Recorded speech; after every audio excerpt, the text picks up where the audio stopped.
In this video, I'll show you how to manually create tickets in Hubspot so you can track customer issues and requests inside your Service Hub.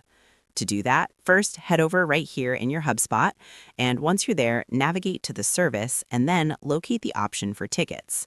If you can't find it, you can also use the search bar and search for tickets right here. Here's tickets, so go ahead and click on this. Now, on the top right, you should be able to find the Add Tickets option. So click on this, click on Create New, and then you can fill in the details of the ticket that you want.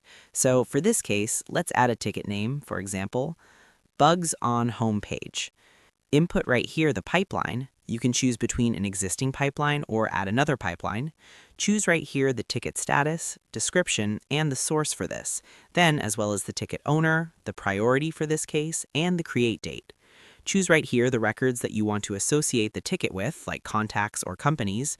Once you're done, head over and click on Create. That's it for creating tickets manually in HubSpot.